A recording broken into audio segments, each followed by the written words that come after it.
Hey, everybody. Today I'm answering the question that someone asked in my group called, How do I get my group members to engage with me? I think a lot of people have this question, and it's a great question because if you're growing a Facebook group, it's a lot of work. And if you don't have the engagement coming back, it feels like you're doing this work for nothing.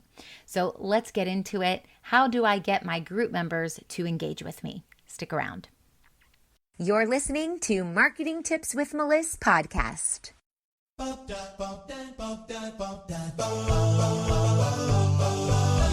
Welcome to Marketing Tips with Meliss podcast. And now your host, Meliss-Ep.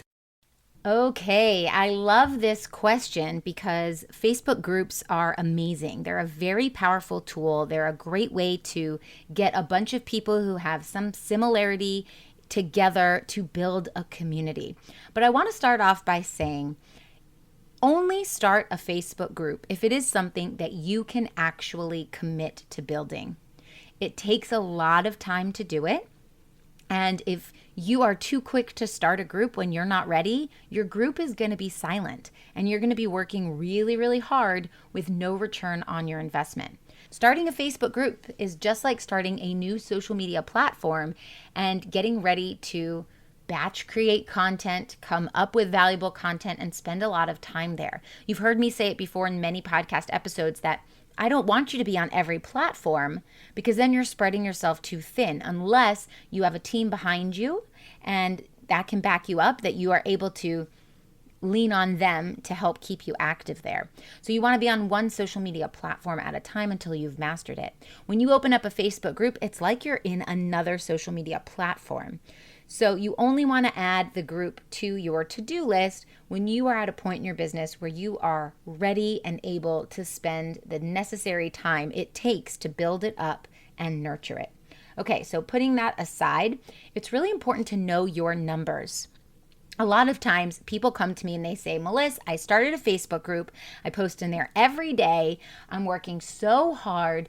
My group is barely growing and nobody is engaging with me. And my next question is, how many people are in your group? And funny enough, people usually say, I have 25 people in there, or I have 100 people in there, or I have 250 people in there. So I want you to know your numbers and I want you to have a realistic expectation. Just as a blanket statement, and I know that these numbers change based on what we're really talking about, but it's just a good number to have in your head.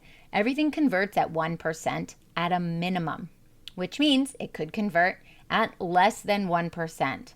So what I want you to understand is that if you have 100 group members and you post something and you get one person to like it or comment on it, you're doing really well. So if you're expecting to have 75 likes and comments in a group of 250 people, your expectations are out of whack. So I really want you to know your numbers because you can't just judge things based on, oh, I don't see any traction, nothing's happening. You really need to judge things based on the data. Numbers don't lie. Now, if you have 2,000 Facebook group members and you post something and nobody sees it, now we have a different issue.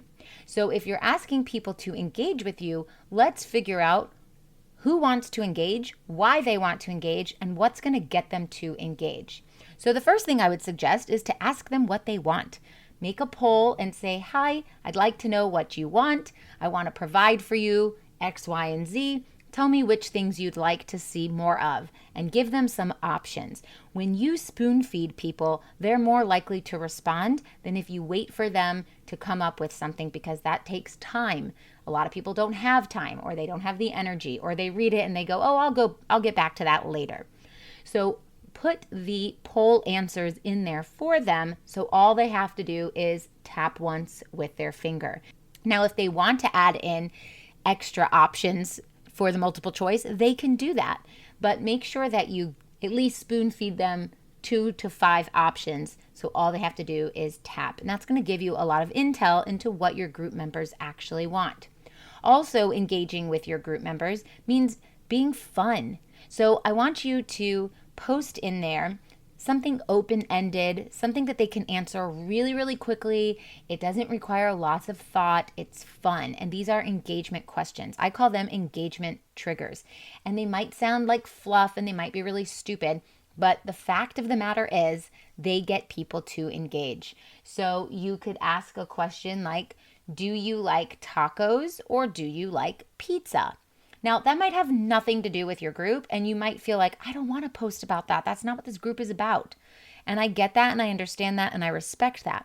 But this podcast episode is about how to get group members to engage, and that is the answer. You get group members to engage by posting engaging content. Now, once you get your group members to start answering all these questions, now the algorithm wants to help you out because people are engaging on your posts. So when you post something else that is not an engagement trigger, the algorithm is going to say, oh, the last thing she posted did really well. It must have been important because it was well received. So now we're going to share this post out into their newsfeed as well. So you've got to play the algorithm game if you want it to work in your favor. So I want you to ask open-ended, quick and fun engagement questions. Now, open-ended is a question where they have to type in their answer. So it could be, what's the last thing you ate for dinner? But also these if or that, like this or that questions work really well also. So make sure you schedule a lot of those out, put them on a colorful background, and post them at a time where your audience is actually active. And you can look into your insights in the settings feature of your group and find out when your group members engage the most. And that's when you want to post all of your posts. Introducing the Spiritual Entrepreneur's Affirmation Deck. This is for you when you are ready to step into your full presence and power in business and life. This deck is beautifully crafted and designed to keep your daily actions in alignment with your purpose.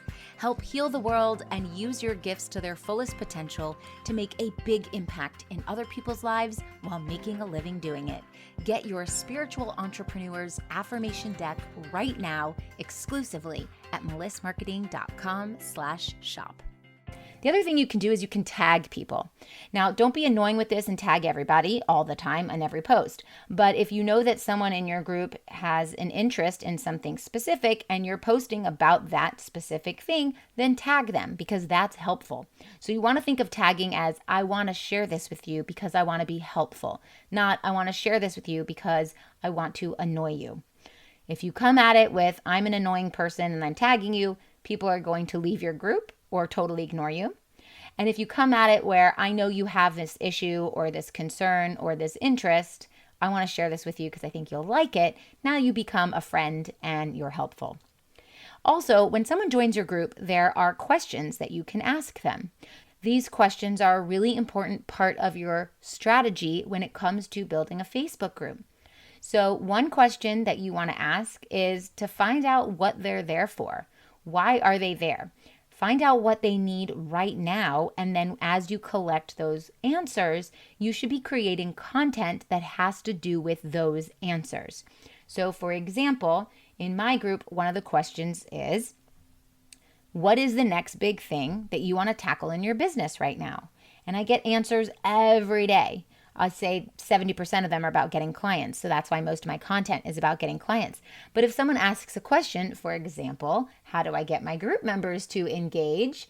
Now I know I can create a podcast episode about it, or I can write long form content about it, or I can go live on it. And I know that my audience wants to hear about it because they told me. So it takes all of the guesswork out of it.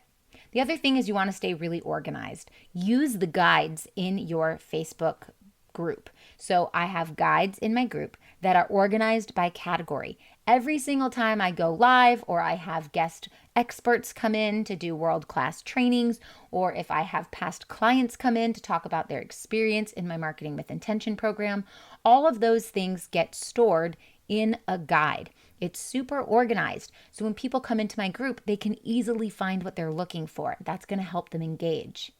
Also, get your members to invite their friends. It's fun to be in a community. It's even more fun to be in a community with your friends. And you want to invite people into your group that you have already built a relationship with. There is nothing more annoying than getting a message in my DMs that say, hi, join my Facebook group. Like, I don't know who you are. I don't know if I want to be in this community. I don't even know if it has anything to do with what I'm searching for. That's annoying. But if you've already built a relationship with someone, then it's easy to say, you know what? I think you'd really love my group. Can I send you the link? They say yes. You send the link. Ask permission. Or if you're strategizing with someone in the DMs and you're helping them out come up with some solution, you could also include your community as one of the solutions. So I know when I'm talking to someone and they're struggling with getting clients and I've talked them through a few options that I suggest, one of my few options is going to be like, head over into my community, the spiritualwomenentrepreneurs.com, and you're going to find a lot of great resources in there, and you can check out the guides as well. You see how I'm being helpful. I'm not being annoying and just blasting the message out to everyone. The last two things I want you to remember when growing your group and getting people to engage is you have to be patient. It doesn't grow overnight. And if it did grow overnight, you'd have all the wrong people in there and you'd want to kick them out anyway, because it'll bring the engagement down when you have the wrong people in there. So you want great high quality people in there. And it's more important to have high quality people in a small group than it is to have millions and millions of people in a group that are very low quality. So be very patient so that you can grow intentionally. And the last thing is to have fun.